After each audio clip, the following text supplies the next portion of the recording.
Ito na yung vintage cup ng tropa natin na gusto niya ipahulma kasi marumi na rin. Kaya binigay niya sa akin. Ito gagawa natin ng konting vlog lang para ano. At ayan na nga. Ito na hawak ko na, nauwi ko na.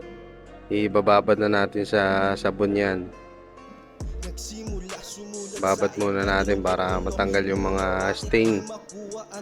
Kasi matagal din eh. Tagal yung ginamit. Ngayon lang lalaban. Ayan na. Kinuskus na natin ang brush yan.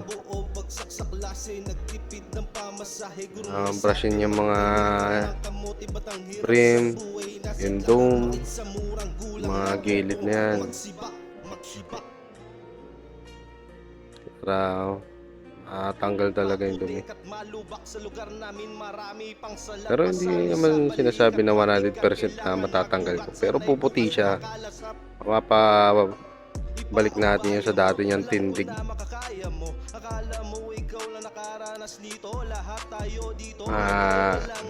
Brushin mo lang ng brushin.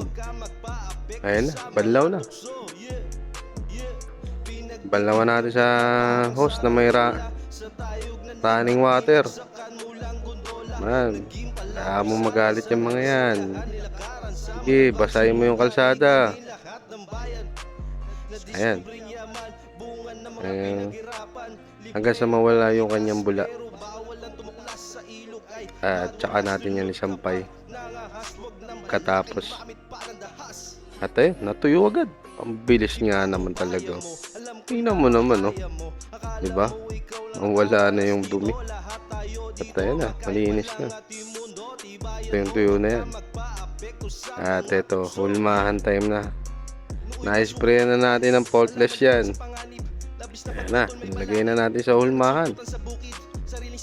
At ginamit na natin yung bagong iron steamer na Dowel brand yan mga boss.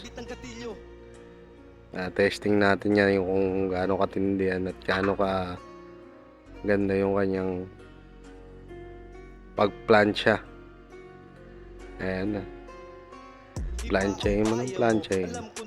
Mas maganda is pag spray nyo ng faultless, pahanuhan nyo muna ng steamer. Huwag nyo padampihan nyo lang muna na yung usok lang ba para manuot yung kanyang ano sa kanyang natawag na wool, tela.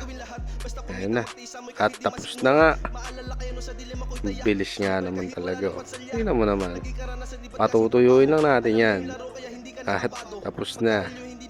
Ito na yung kanyang pinahulmang sombrero. At bukas na bukas, ayun na yan.